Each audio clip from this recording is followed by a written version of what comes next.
Wonderful, wonderful. Marvin, do you have me? North light. Yeah, I got Yep. another mic too. I think they're both on. Uh-oh. Yep. Test. The lower one. Yeah.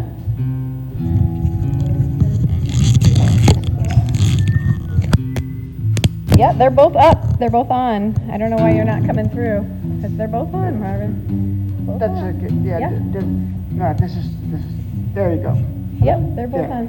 Okay, there we go. Woo-hoo. Little technical difficulties, but we have worked it out.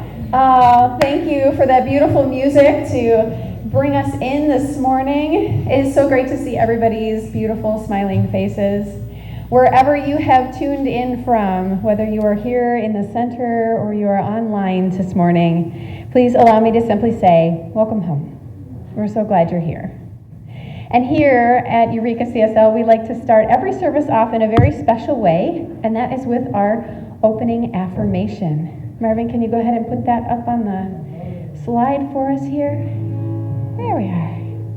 And so if we'll say this together, and then we'll have an opportunity to turn to someone near you to say the last line and greet each other this morning. We are a welcoming community where the vibration of love lifts us, the wisdom of the ages inspires us, and the science of mind teaching empowers us. I honor the path that brought you here today. I honor the path that brought you here today. I honor the path that brought you here today. All right. Bringing it back. Bringing it back. All right. Welcome, everyone. Good morning again. All right. Let's let the conversation just settle again. This is our weekly schedule of all of the events that are going on this week. You know, we are a happening place. We have stuff like crazy, and all of the details and registration links are going to be on our website. So if you miss anything that we talk about today, please know that that is the best place to look for it. Next up, we have Kathy with the yoga classes. And what you'll notice is that now that there are 2 different offerings. So you can come Thursdays during the day from 11 to 12, or Tuesday evenings from 4 to 5. So even double the opportunities to come and stretch ourselves and be in that space of wellness. Also, next week is Dia de los Muertos. This is going to be a very special service that we have planned for everyone, and we're inviting you to please bring any photos that you have for the altar. We also have a special treat coming up. Wayne I'm going to say it wrong. Powell is going to be here to do the music for service, and then is offering a special concert after service. So you're not going to want to miss that. It's going to be fantastic.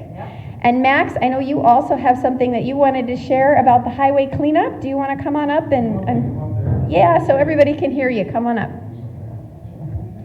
Come on up. That way everybody online here too. Oh, good morning. Next month, November 12th, we're going to do highway cleanup, and this is just a little reminder, and we're now getting paid to do it. So, thank you. Yeah. I love that. That's great to hear. Yeah. All right. We also want to remind everybody about the bookstore. All books are 20% off except where otherwise marked. And if you haven't noticed, the little pantry is now in the social hall. And just to thank you for everyone remembering to bring food and keep this stocked for us, we really appreciate all of your help. This is a really important resource for our community. Our theme this month is finances. And we'll move on into our contemplative meditation time. I'm going to do the reading this morning. Oh, you have a choir announcement as well? What is that, Don? You want to come up to say it?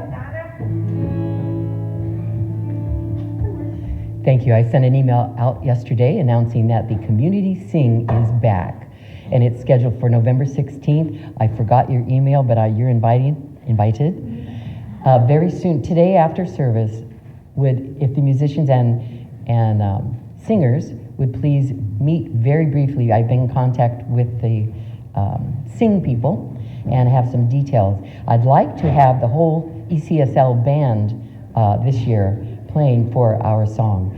And it will be on Wednesday, November 16th. All who are interested in singing with us, you are most invited. That's what I know for now. See you after service. Yay. All right. Wow, lots of good stuff going on. Thank you so much. All right, and so now we're going to go ahead and turn into our contemplative meditation. I'll say the reading, then Jackson will do some music for us after a bit of silent meditation. I'll take us into a morning prayer, and then Jackson will close us out. So the reading I chose this morning is from a book called The Illusion of Money by Kyle Cease. Money is one of the biggest excuses we give ourselves for why we can't follow our highest calling and step into what we were meant to become. We use money as an excuse not to connect to infinite possibility and synchronicity that is available when we take the first step and show up. What if instead we let go of that part of us that is trying to get results and doesn't feel worthy? You don't need results. You are the results. What if chasing money is actually the thing that's keeping us from experiencing real abundance? What if we stop falling in love with results and start falling in love with ourselves?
Be still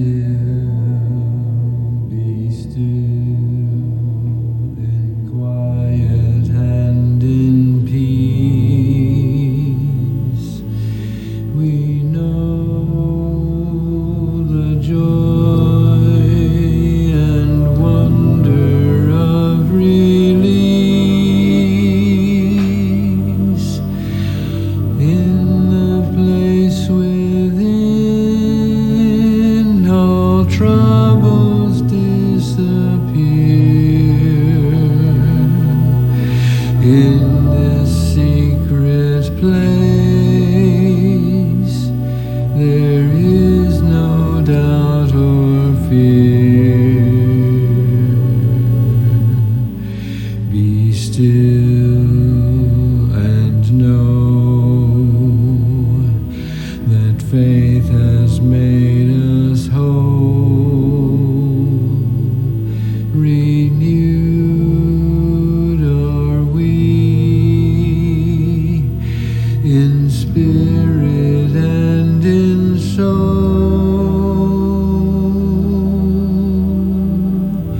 The light of truth within shines forth that we may see. Perfect peace is ours eternally.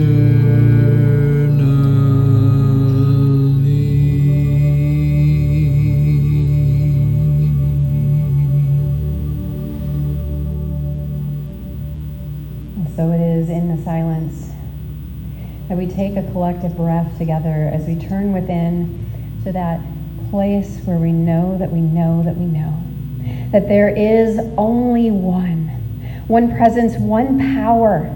It is the source and substance of all things, in all ways and always, all God, all good. And I know that this good shows up as abundance and love and grace. And I know that it flows through each and every one of us because we are what it is, that we are God made manifest, truly individualizations of the one. Every cell and fiber of our being vibrating and alive with that same essence. And so it is in this space of knowing that I speak a word for our community and beyond this day, claiming that God goes before us to prepare the way, that love simply flows out from the center of our beings, wrapping around this beautiful community. I see that light, that love growing to surround the entire universe. That this is a space of absolute joy. And that true abundance is ours here and now.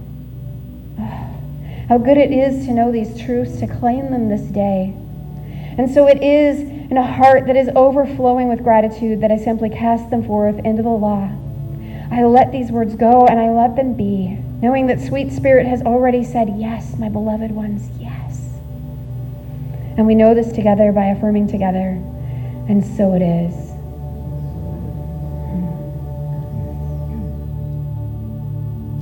Be still and know that faith has made us whole.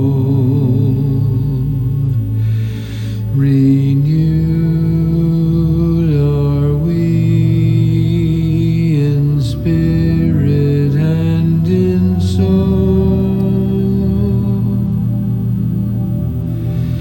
The light of truth within shines forth that we may see perfect peace is ours eternally.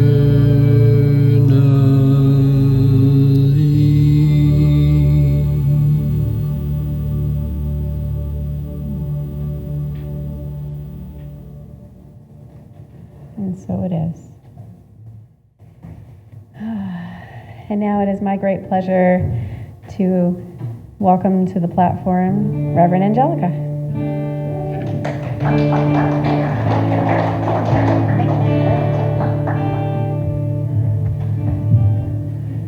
Well, good morning, everyone.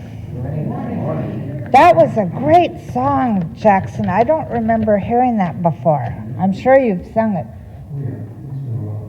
Yeah, that was wonderful.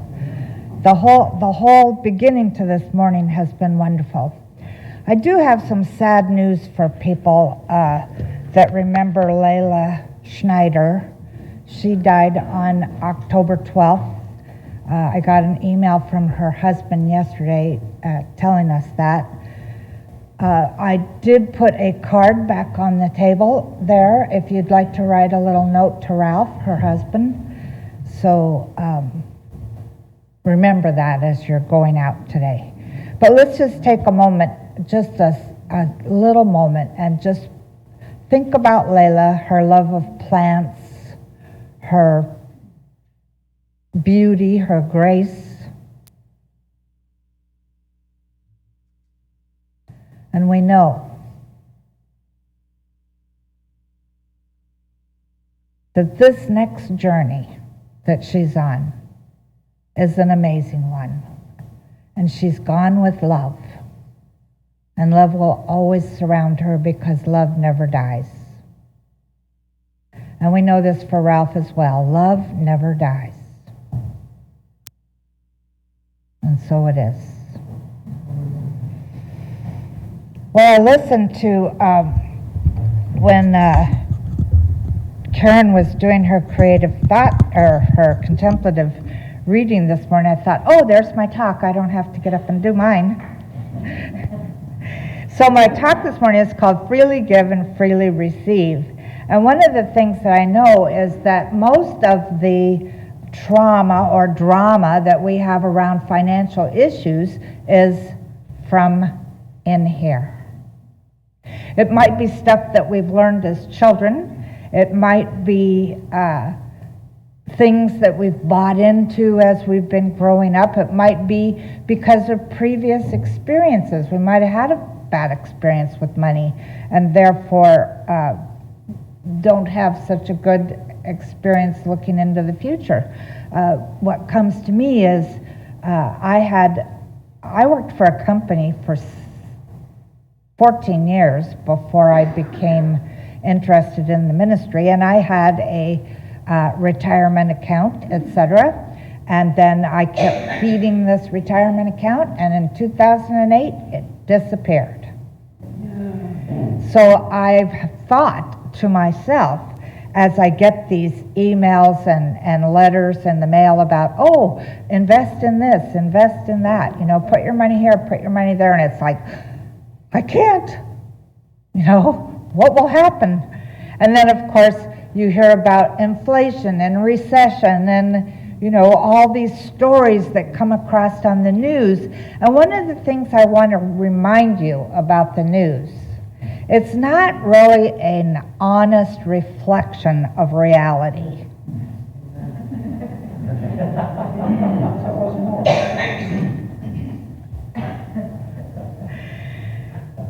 So the science of mind point of view around this whole idea of finances is basically, it's done unto you as you believe.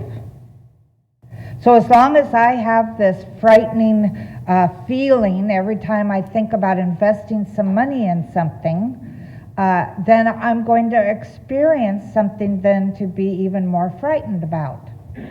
I actually have been investing money, but I've been investing money in things. For instance, years ago I invested money in, about 4 years ago, in a company called Pela. Pela has a kitchen countertop composting machine. And I thought, oh, that's really cool. I remember living in townhomes, etc., where I didn't have any plot of land to work with. And so I invested in this idea. And 4 years later, got one. And it's really amazing.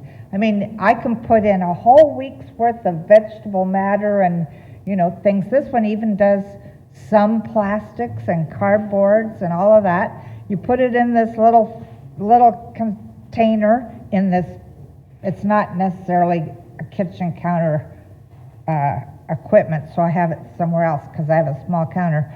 But you put it in there, you turn it on, in 13 hours you have dirt. It doesn't smell.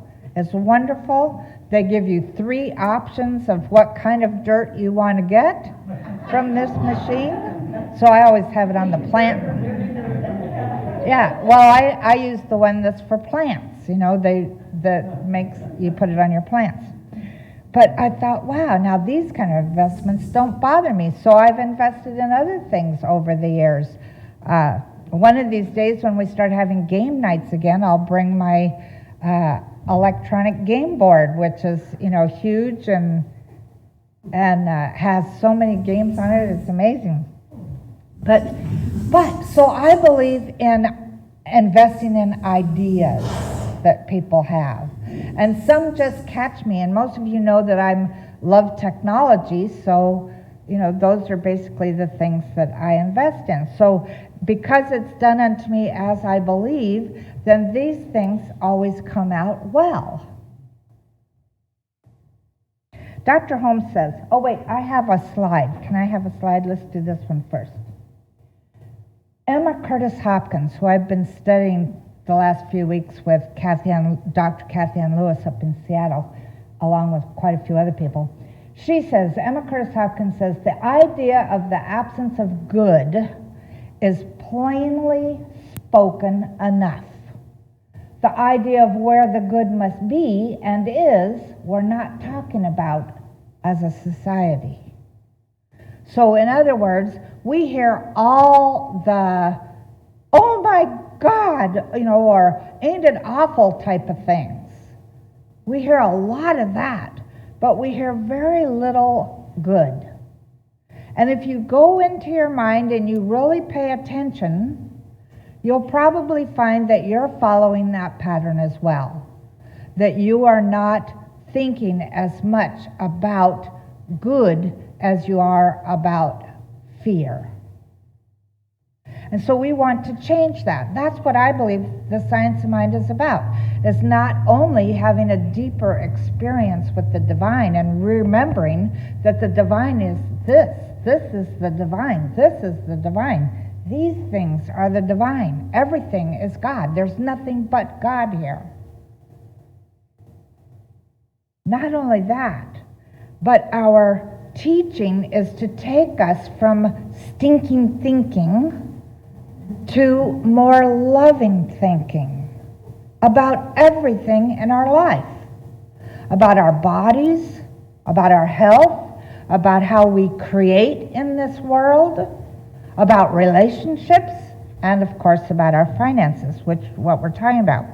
So Dr. Holmes says in Living the Science of Mind, the idea that it is wrong to treat for what we call material good is based on the belief that reality, with a capital R, and actuality are separated by a gulf which can be bridged only through individual suffering, impoverishment, and misery, that we may be redeemed in some uncertain future, but not here and now.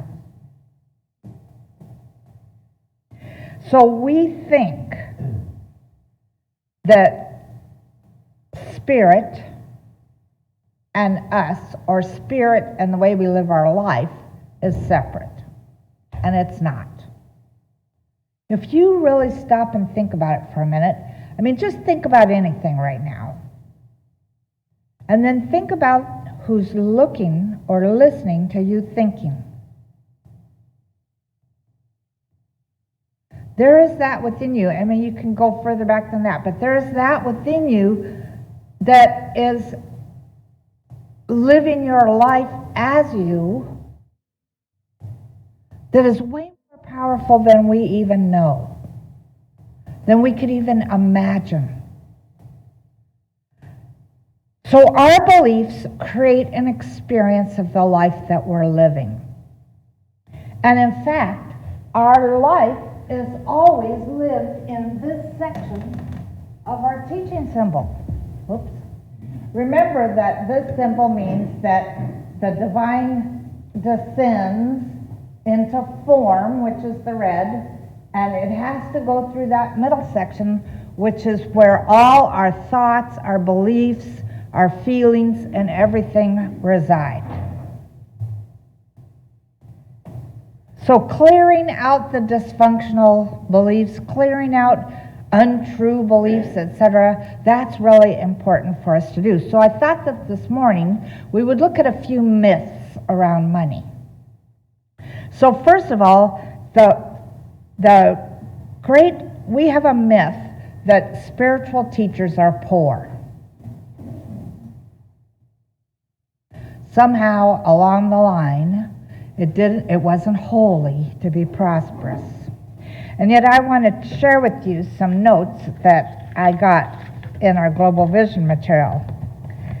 So we think that the great spiritual teachers were poor. Jesus is the classic example in our culture, but Jesus wasn't poor. The birth story in Luke has him born in humble circumstances, but that was due to no room at the inn, not parental poverty. You don't check the inn unless you can afford it. Think about that for a minute.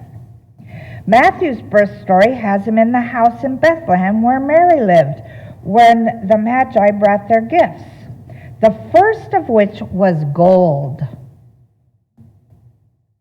And in my notes it says to fund his ministry. Jesus had a bookkeeper in his disciples, which you don't need unless you have money. Jesus wore a seamless robe he mixed with rich and poor alike. And he was supported by the women to which he preached. They made sure everybody got fed, housed, etc. Nowhere in the Bible does it say that he couldn't afford something, that he was poor. The famous statement about it being hard for a rich man to enter the kingdom of heaven, which is within us, was a comment about the attachment to wealth and the attachment to social status of that time.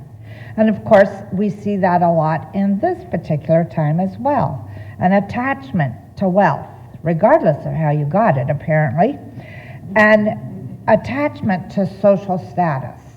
Right? If you live in this area, then, that's good. Or if you live on that side of the tracks, that's not good.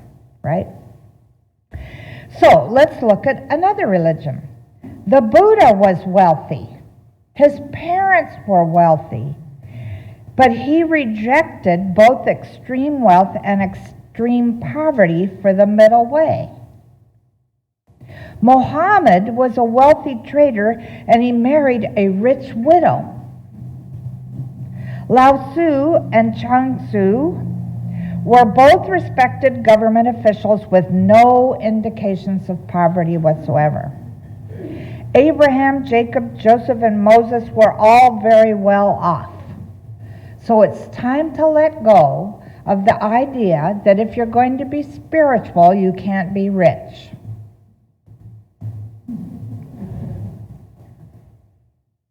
The second myth, you have to work hard to make a living. In Hawaii, I remember teaching a prosperity class in Hawaii, and we were thinking about what kind of jobs do people work really hard at. Well, in Hawaii, we grew lots of pineapples, lots of macadamia nuts, and both pineapples and macadamia nuts are prickly. I felt particularly sad for the people who had to get those macadamia nuts out, because even though those are so delicious, they're covered by a very spiny shell. So think about all those people that are picking those macadamia nuts. They'd have to have really thick gloves, but even I know that I have rose gloves made by the rose people that come up to here, but those darn thorns can still get me sometimes. So here are these people who are making minimum wage doing the really, really, really hard jobs.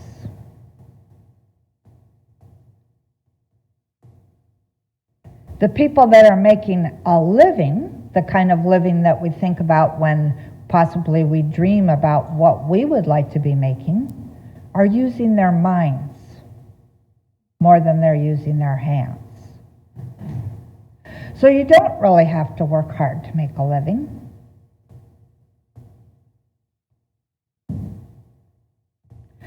Myth number 3 is about shame and about fitting in. One of the things I want us to remember is that money is a form of divine energy. We don't need to feel ashamed about our interaction with it, nor do we have to dumb down because of our interaction with it.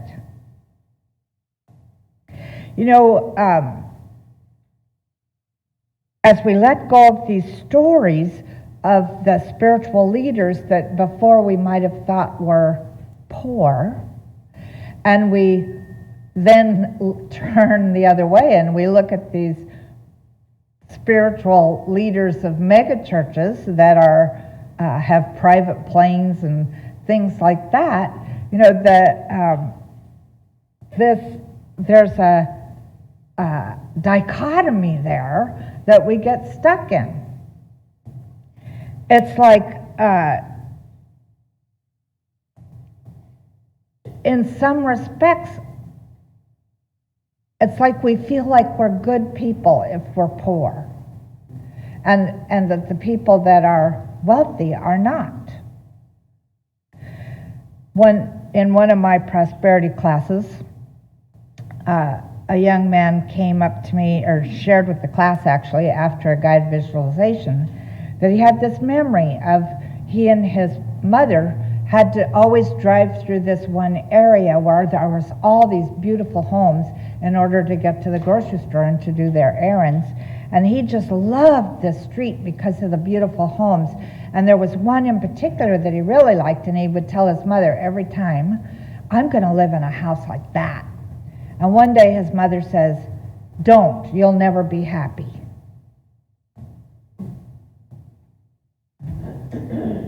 Think about that for a minute. Where does that belief come from? That if you're really wealthy, you'll never be happy. That wasn't the first time I had heard that belief. You have to realize I came from a family of money, and they were never happy either. They were mostly drunk. Yeah, they were. They were drowning their problems.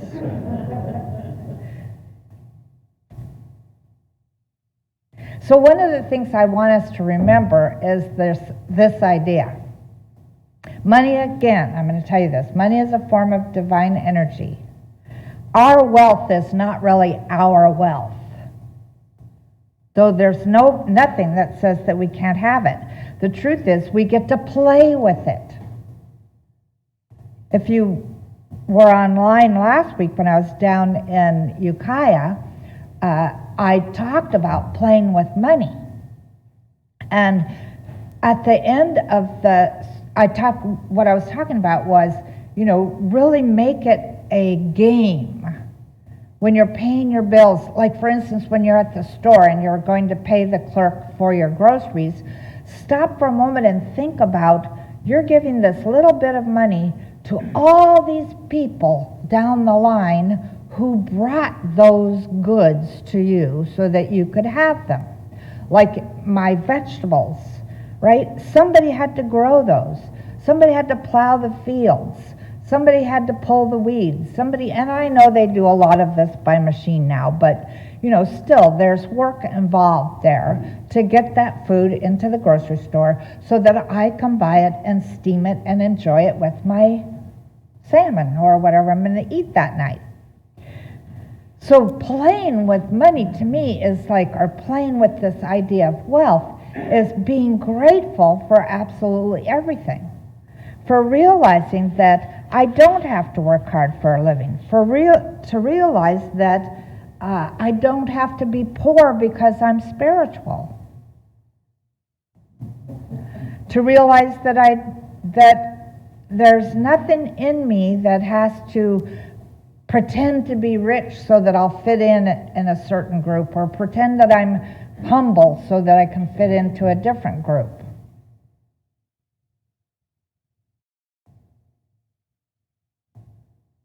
The end of the service last week happens, and I'm standing there playing with the computer, getting it to convert the file, and a woman walks up to me and hands me 2 pieces of paper that are folded over. I recognized that they were checks, but I didn't know what they were for. So I open them, and the first one I see is a check for the Eureka Center for Spiritual Living for $10,000. The second one I see, and I thanked her. Wow, thank you so much. The second one is made out to me for $10,000. Do you know what my reaction was? Is this real?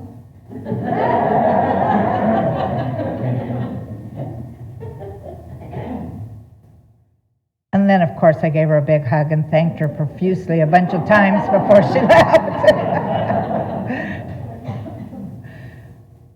And I thought, I don't have to work hard to make a living. This was freely given. And I said to her that when I was talking about playing with money and being grateful as you're paying your bills and all of this stuff, I thought, I told her, you must have been sitting over there giggling to yourself, because she had already written these checks. She also gave a $10,000 one to the Eureka church. So, the theme for this year is living everyday wonder.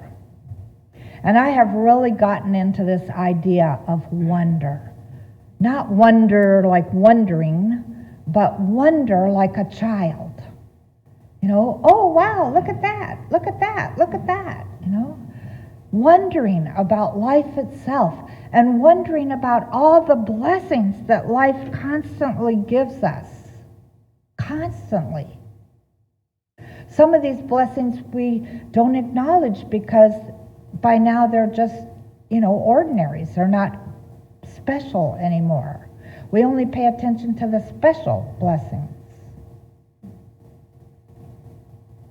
So in this whole idea of freely give and freely receive, I want us to look at what we have in our own minds around the idea of freely giving and freely receiving.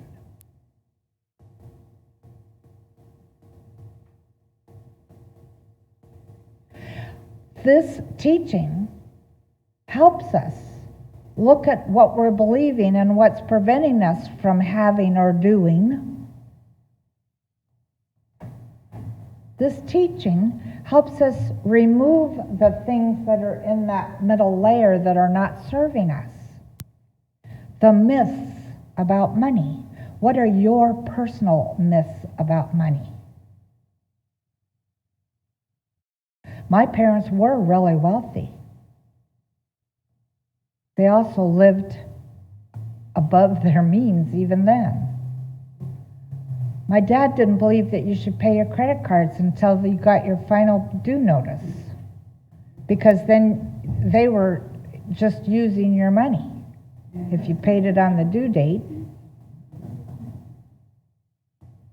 I don't know whether my brothers and sister remember that, but I remember hearing that.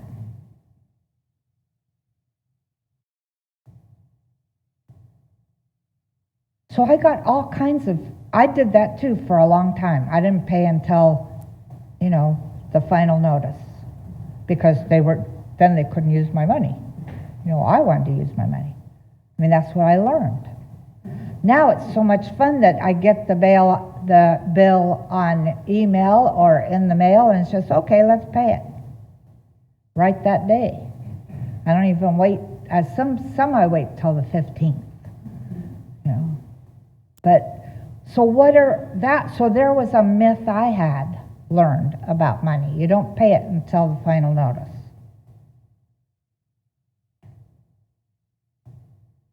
We all have heard over and over again, money doesn't grow on trees.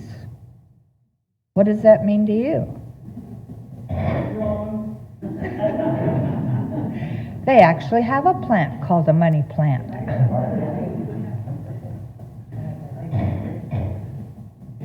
So this is what I want us to do this week, to examine our consciousness, to see what myths are we carrying around about money.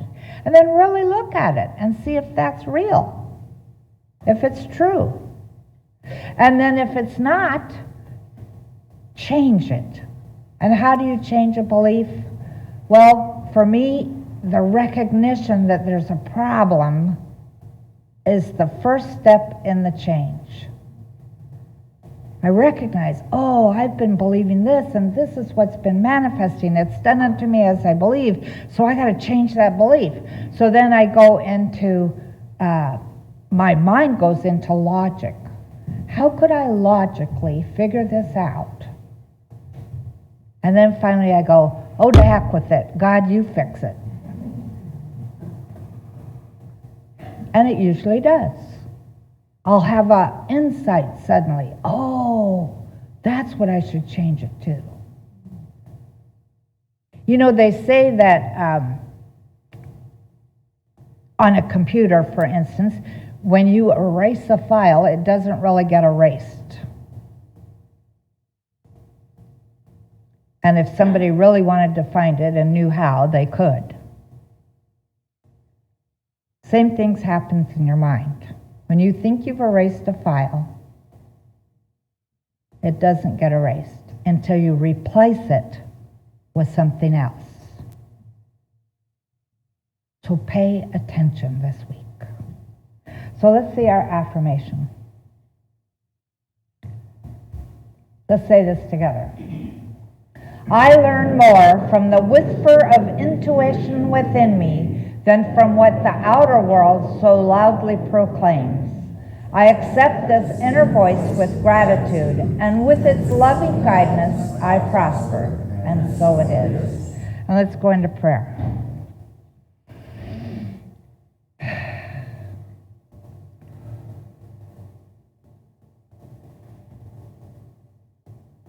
How grateful I am to remember that there is only one life. That life is divine life, and that life is absolutely perfect. And that life is the life that I'm living.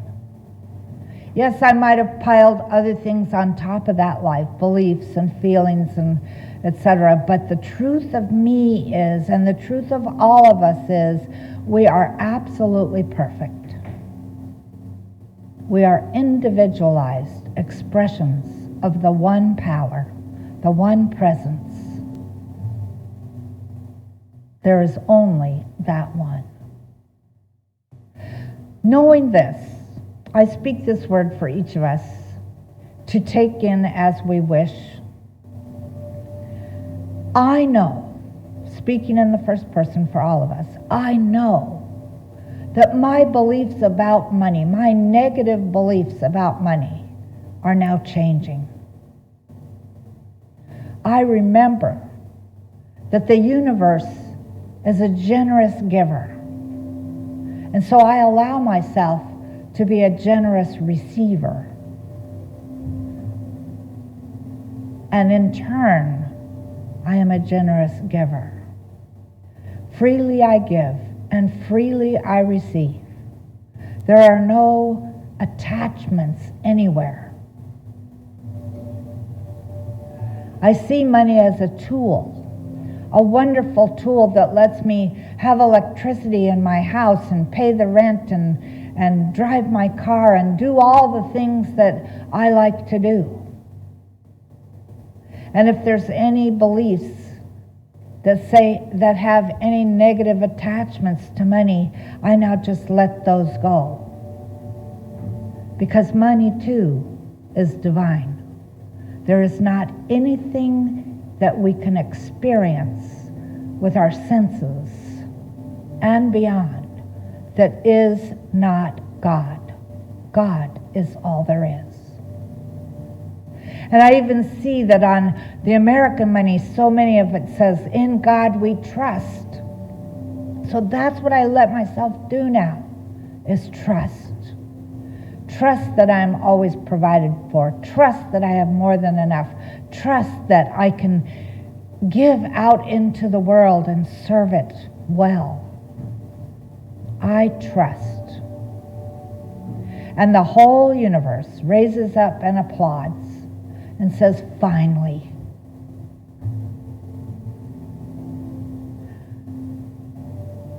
So I celebrate money. I celebrate our financial life. I know that from this point on, it becomes even more bright. From this point on, there is nothing to worry about whatsoever. So knowing these things, I release them with a grateful heart into divine law, knowing that all is well. And the universe says yes. And so it is.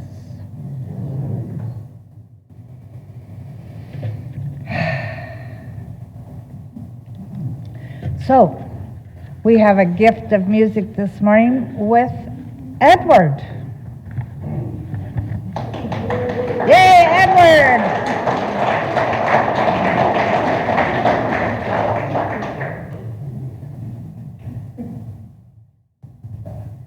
Are you playing your, the saxophone? Yay, good. Woohoo! This is my Kenny G moment. Your Kenny G moment, yes.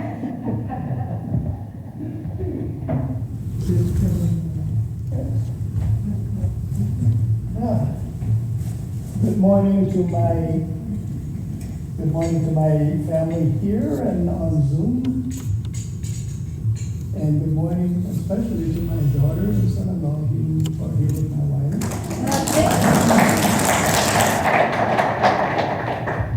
I thank you for being here. I guess now you can hear me because I turned it on. Wow.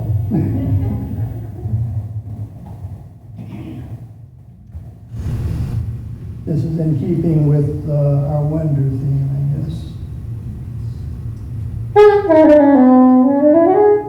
Okay. That's it.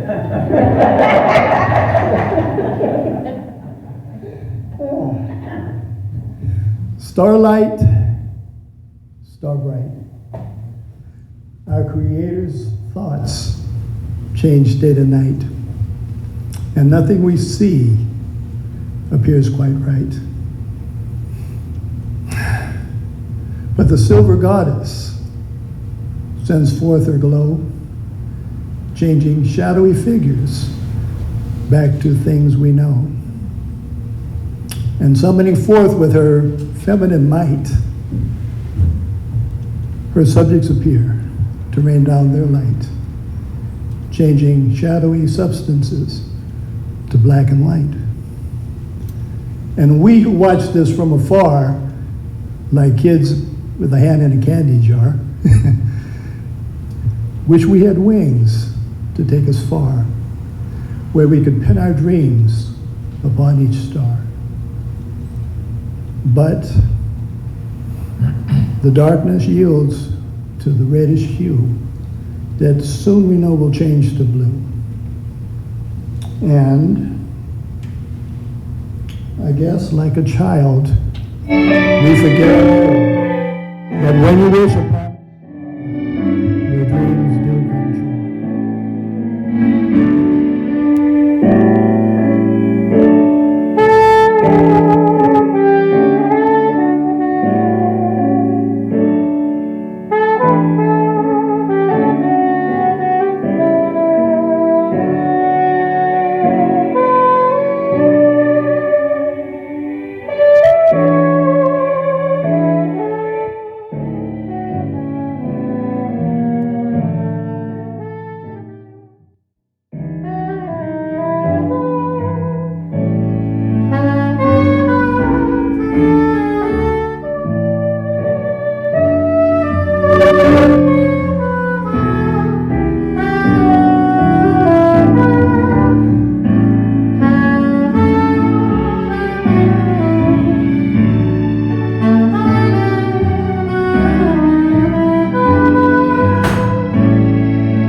I noticed that one of the Zoomers wrote, "We love Edward."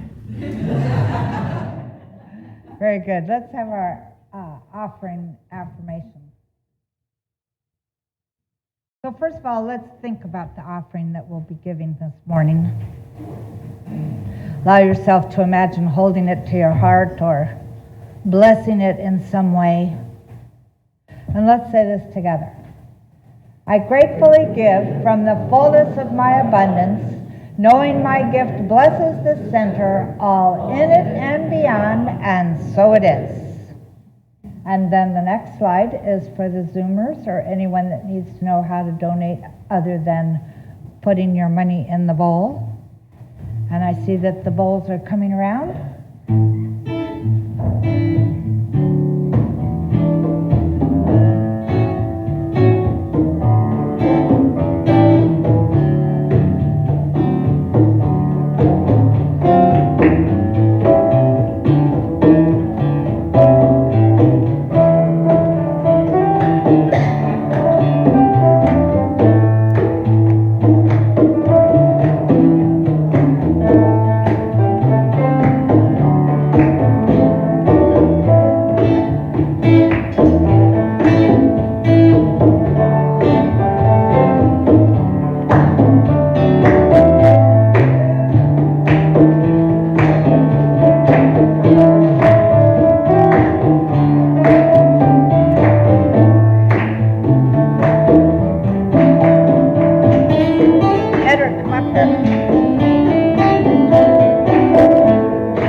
This offering is blessed, and then indeed the generosity of Spirit has flowed through each one of us in whatever way we choose to give.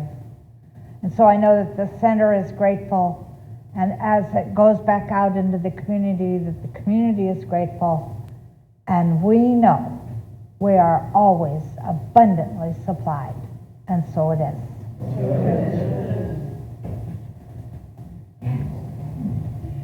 So who would like to read our statement of inclusion this morning?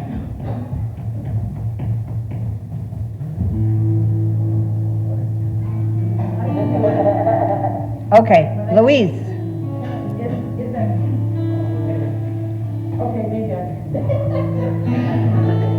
What, you're looking for your glasses? Come on.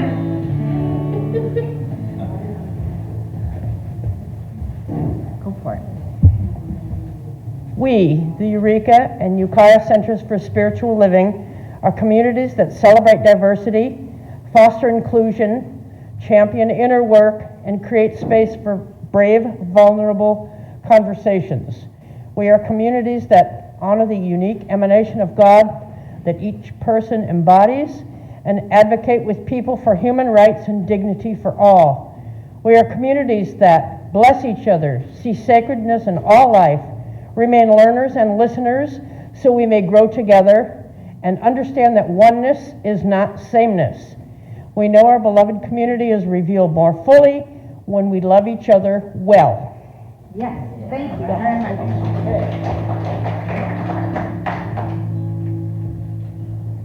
Remember thank you, Michelle. Remember that the card for Ralph Schneider is on the back table with a pen. Thank you. Anybody that wants to write a note. All right, so let's stand and sing our peace song.